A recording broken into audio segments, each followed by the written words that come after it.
Video like जरूर कर लीजिए और ऐसे वीडियो लगातार फ्री में पाने के लिए चैनल को तुरंत सब्सक्राइब कर लीजिए और बेल आइकन को जरूर टैप कर लीजिए ताकि आगे भी सारे वीडियो आपको मिलते रहे। यूट्यूब में फॉलो करते हैं तो प्लीज ये वाला फ्री टेलीग्राम चैनल जरूर ज्वाइन कर लीजिएगा। सारे नोटिफिकेशन सारे अपडेट यहीं पे आते हैं, ध्यान रखिए।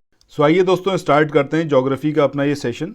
अब इसमें हम 81st क्वेश्चन पर आ चुके हैं। पहला यहाँ पर जो 81 नंबर का क्वेश्चन है, इसमें आपसे पूछा गया है कि पृथ्वी की सबसे आंतरिक परत क्रोड निम्नलिखित में से किन दो खनिजों से बनी हुई है। ठीक है, अब जैसा मैंने आपको पहले भी बताया है कि ये जो हमारी पूरा MCQ सीरीज़ है ये NCERT पर बेस्ड है। सो आपको इसके बाद NCERT पढ़ने की ज़रूरत भी नहीं पड़ेगी, सारी चीज़ें यहाँ पर आपको NCERT से रिलेटेड ख़त्म हो जाएंगी। सो इस क्वेश्चन अच्छा ये एक काम जरूर करिएगा, कमेंट सेक्शन में जो भी मैं आपसे क्वेश्चन पूछता हूँ उसका आंसर जरूर बताइएगा। पहली बार अगर आप चैनल पर आए हैं तो चैनल को सब्सक्राइब करे बिना बिल्कुल आगे मत बढ़िएगा, ठीक है, और नोटिफिकेशन के बेल के आइकन को ज़रूर प्रेस करिएगा। चलिए यहाँ पर अगर हम बात करें तो इसका ऑप्शन क्या होगा। आई थिंक ये बहुत ईजी क्वेश्चन है, आप सबको पता होगा। ऑप्शन सी जो है वो सही आंसर होगा। सो क्रोड की बात करें, क्रोड किसके बनी होती है, नीफे की, यानी कि निकल और जो लोहा है आयरन उसकी बनी होती है और इसको बोला जाता है क्या, नीफे। चलिए नेक्स्ट क्वेश्चन पे चलते हैं।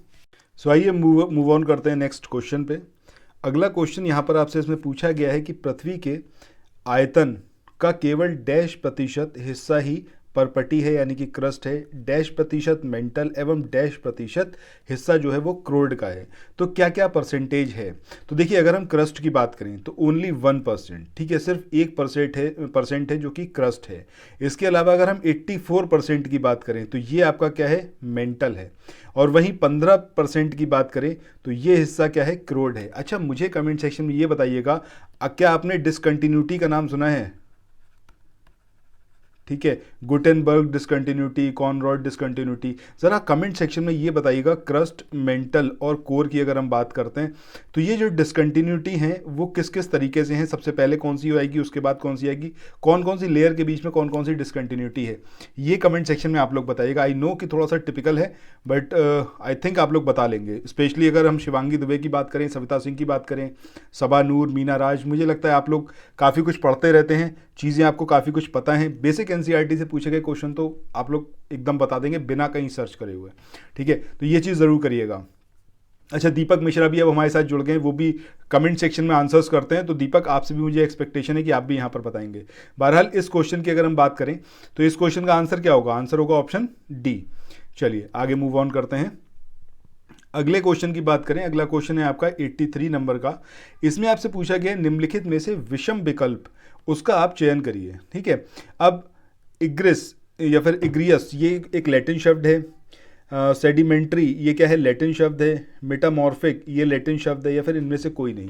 तो यहाँ पर अगर हम बात करें किसकी, ऑप्शन सी की, यानी कि मेटामॉर्फिक की, तो मेटामॉर्फिक लैटिन वर्ड नहीं है, ये कैसा है आपका, ग्रीक वर्ड है। ठीक है, मेटामॉर्फिक क्या है, एक ग्रीक वर्ड है। चलिए आगे मूव ऑन करते हैं नेक्स्ट क्वेश्चन पे। क्वेश्चन नंबर 84 की अगर हम बात करें तो क्वेश्चन नंबर 84 में आपसे यहाँ पर पूछा गया है कि चिकनी मिट्टी का स्लेट में और चूना पत्थर का संगमरमर में परिवर्तित हो जाना, किसका, चिकनी मिट्टी का स्लेट में चेंज हो जाना, चूने पत्थर का अगर हम बात करें तो किसमें, संगमरमर में चेंज हो जाना, निम्नलिखित में से किस प्रकार के शैल का उदाहरण नहीं है, किसका नहीं है आपको ये बताना है।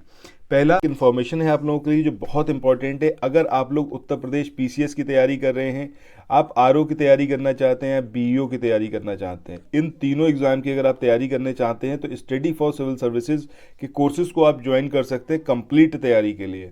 ये वन स्टॉप डेस्टिनेशन है, यहाँ पर आपको सब कुछ मिलेगा, जिसमें स्टडी मटेरियल रहेगा, टेस्ट सीरीज रहेंगी, पेड क्विज रहेंगी, सब कुछ आपको एक ही जगह पर मिलेगा और ये सब कुछ सफिशिएंट होगा आपके एग्जाम को क्रैक करने के लिए, एग्जाम को निकालने के लिए। लेटेस्ट ग्रुप स्टार्ट हो चुके हैं और उन ग्रुप में आपको एडमिशन लेने के लिए सिंपली जो ये नंबर मैं आपकी स्क्रीन पर लिख रहा हूँ, इन नंबर्स पर आप कॉल कर सकते हैं। 8564880530 इस नंबर पर आप संपर्क कर सकते हैं। इसके अलावा 9696066089 इस नंबर पर कांटेक्ट कर सकते हैं, या फिर आप 7523864455 इन तीनों में से किसी भी नंबर पर कॉल करके आप हमसे संपर्क कर सकते हैं और ये लेटेस्ट ग्रुप जो है इसमें आप एडमिशन ले सकते हैं।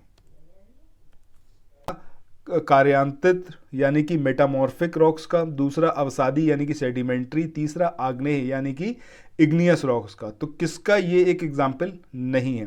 तो ऑप्शन ए यानी कि मेटामॉर्फिक का ये एक एग्जाम्पल नहीं है। ठीक है, अगर हम बात करें आग्नेय शैल की, इग्नियस रॉक्स की, या फिर हम बात करें सेडिमेंट्री रॉक्स की, तो ये जब उच्च ताप और दाब की वजह से ये मतलब चेंज होती हैं, किसमें? मेटामॉर्फिक रॉक्स में चेंज हो जाती हैं। ठीक है, और अगर हम चिकनी मिट्टी, स्लेट में अगर हम बात करें और चूने पत्थर की बात करें, तो वो संगमरमर में जो चेंज होती हैं वो इसी सब की वजह से होते हैं। ठीक है, तो यहाँ पर जो हमारा आंसर आएगा वो क्या आएगा? ऑप्शन ए यानी कि मेटामॉर्फिक।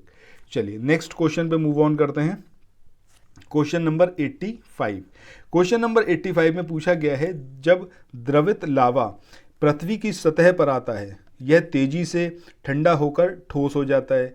परपटी यानी कि क्रस्ट पर इस प्रकार से बने शैल को डैश शैल कहा जाता है। अब मुझे लगता है कि आप लोग तुरंत समझ गए होंगे हम किसकी बात कर रहे हैं। हम बात कर रहे हैं एक्सट्रूसिव इग्नियस रॉक्स की।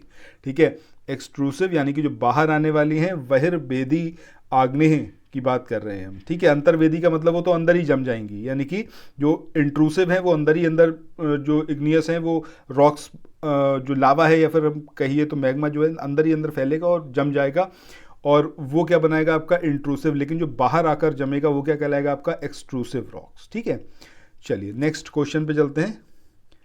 अगले क्वेश्चन की बात करें, यहाँ पर आपसे पूछा गया है इसमें कि ग्लोब पर वह व्रत जो डैश को विभाजित करता है उसे प्रदीप्ति व्रत कहते हैं, यानी कि सर्कल ऑफ इल्यूमिनेशन कहते हैं। ठीक है, अब इसका क्या मतलब है, क्या इसका आंसर आएगा?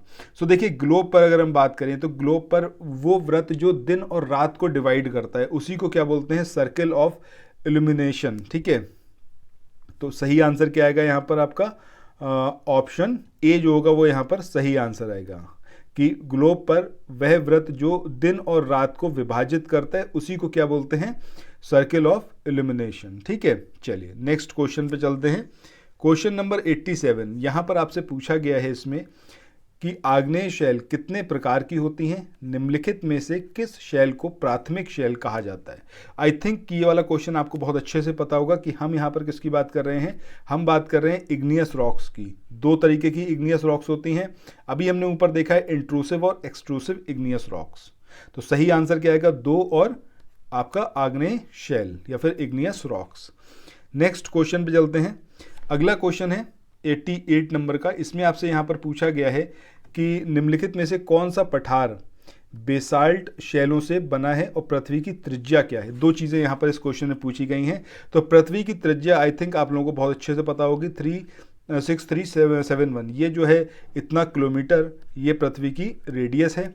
और अगर हम बात करें किसकी, कि डेक्कन का ये पठार है वो किसका बना हुआ है? बेसाल्ट का बना हुआ है। ठीक है, बेसाल्ट शैलों का बना हुआ है, बेसाल्ट रॉक्स का बना हुआ है। तो सही आंसर यहाँ पर क्या होगा? आपका सही आंसर होगा ऑप्शन डी, दक्कन का पठार और 6371। ठीक है, चलिए नेक्स्ट क्वेश्चन पे मूव ऑन करते हैं। तो आगे चले नेक्स्ट क्वेश्चन को देखें। इससे पहले कुछ एक इन्फॉर्मेशन है आप लोगों के लिए जो बहुत इंपॉर्टेंट है। अगर आप लोग उत्तर प्रदेश पीसीएस की तैयारी कर रहे हैं, आप आरओ की तैयारी करना चाहते हैं, बीईओ की तैयारी करना चाहते हैं, इन तीनों एग्जाम की अगर आप तैयारी करने चाहते हैं तो स्टडी फॉर सिविल सर्विसेज के कोर्सेज को आप ज्वाइन कर सकते हैं कंप्लीट तैयारी के लिए। ये वन स्टॉप डेस्टिनेशन है। यहाँ पर आपको सब कुछ मिलेगा, जिसमें स्टडी मटेरियल रहेगा, टेस्ट सीरीज रहेंगी, पेड क्विज रहेंगी, सब कुछ आपको एक ही जगह पर मिलेगा। और ये सब कुछ सफिशिएंट होगा आपके एग्जाम को क्रैक करने के लिए, एग्जाम को निकालने के लिए। लेटेस्ट ग्रुप स्टार्ट हो चुके हैं और उन ग्रुप में आपको एडमिशन लेने के लिए सिंपली जो ये नंबर मैं आपकी स्क्रीन पर लिख रहा हूँ, इन नंबर्स पर आप कॉल कर सकते हैं। 8564880530 इस नंबर पर आप संपर्क कर सकते हैं। इसके अलावा 9696066089 इस नंबर पर कांटेक्ट कर सकते हैं, या फिर आप 7523864455 इन तीनों में से किसी भी नंबर पर कॉल करके आप हमसे संपर्क कर सकते हैं और ये लेटेस्ट ग्रुप जो है इसमें आप एडमिशन ले सकते हैं। नेक्स्ट क्वेश्चन के बारे में बात करते हैं। यहाँ पर आपसे पूछा गया है निम्नलिखित में से कौन सा बल एक पटल विरूपण बल है, यानी कि डायस्ट्रोफिक फोर्स है। अब ये डायस्ट्रोफिक फोर्स अगर अंग्रेजी वाली हिंदी में लिख के आ जाए कि डायस्ट्रोफिक फोर्स क्या है या फिर कौन सा है, तो आपको बताना थोड़ा सा मुश्किल हो जाएगा, इसलिए ज़रूर समझिएगा। अगर हम बात करें पृथ्वी के मूवमेंट की, तो मूवमेंट कैसा होता है, अंतर्जनित बल की वजह से होता है। दो तरीके की गतियाँ होती हैं, ठीक है। अब ये अंतर्जलित बल जो होते हैं वो दो तरीके के होते हैं। एक होते हैं आपके आकस्मिक बल, जिसमें भूकंप सडनली आ गया, ज्वालामुखी सडनली विस्फोट हो गया, भूस्खलन हो गया एकदम से। अब जो पटल विरूपण बल है, ठीक है, पटल विरूपण बल का मतलब क्या है, ये है आपका डायस्ट्रोफिक फोर्सेस, जिसमें पर्वत निर्माणकारी बल यानी कि बिल्डिंग माउंटेन्स जो फोर्स होते हैं वो इसके अंदर इंक्लूडेड रहते हैं। तो पर्वत निर्माणकारी, ये यहाँ पर सही आएगा कि निम्नलिखित में से कौन सा बल एक पटल विरूपण बल है, तो वो क्या है आपका पर्वत निर्माणकारी या फिर बिल्डिंग माउंटेन्स। इसके बाद आज के इस सेशन के लास्ट क्वेश्चन पे आ चुके हैं। अगला क्वेश्चन 90 नंबर का, इसमें यहाँ पर आपसे पूछा गया है कि निम्नलिखित में से गलत विकल्प का आप चयन करिए। सबसे ऊंचा जलप्रपात एंजिल जलप्रपात दक्षिण अमेरिका के वेनेजुएला में स्थित है, ठीक है। दूसरा यहाँ पर आपसे पूछा गया है नियाग्रा जलप्रपात दक्षिण अमेरिका में कनाडा और संयुक्त राज्य अमेरिका की सीमा पर स्थित है। आपको बताना है इनकरेक्ट, ठीक है। तो यहाँ पर अगर हम बात करें किसकी, एंजल वाटरफॉल की या फिर जलप्रपात की, तो ये साउथ अमेरिका के वेनेजुएला में है, समझ रहे हैं, साउथ अमेरिका के वेनेजुएला में है और सबसे ऊंचा है, ठीक है। तो सबसे ऊंचा जलप्रपात एंजल जलप्रपात जो है वो साउथ अमेरिका के वेनेजुएला में स्थित है। वहीं नियाग्रा जलप्रपात की बात करें तो नियाग्रा जलप्रपात आपका उत्तरी अमेरिका में है, ठीक है, उत्तरी अमेरिका में, कहाँ पर, कनाडा में। और ये जो दक्षिणी अमेरिका यहाँ पर दिया हुआ है ना, ये चीज़ यहाँ पर इनकरेक्ट है। उत्तरी अमेरिका में कनाडा और संयुक्त राज्य अमेरिका की सीमा पर स्थित है, ये यहाँ पर होना चाहिए। तो ये जो सेकंड स्टेटमेंट है ये यहाँ पर इनकरेक्ट है, आपको इनकरेक्ट ही चूज करना था। आंसर क्या आएगा आपका, ऑप्शन बी। सो दोस्तों, इसी के साथ आज के इस वाले सेशन को यहाँ पर एंड करते हैं। आई होप जितने भी क्वेश्चंस आपने यहाँ पर देखे हैं उनको आपने अच्छे से समझा होगा, जाना होगा और आप उसको याद रखेंगे। इफ़ इन केस आपके एग्जाम में पूछ लिए जाएँ मल्टीपल स्टेटमेंट में कोई यहाँ से क्वेश्चन एज एन स्टेटमेंट आ जाए, आप वहाँ पर सही करके आएंगे। सो पढ़ते रहिए और सारे वीडियोज़ को कंप्लीट देखते रहिए। Thank you so much.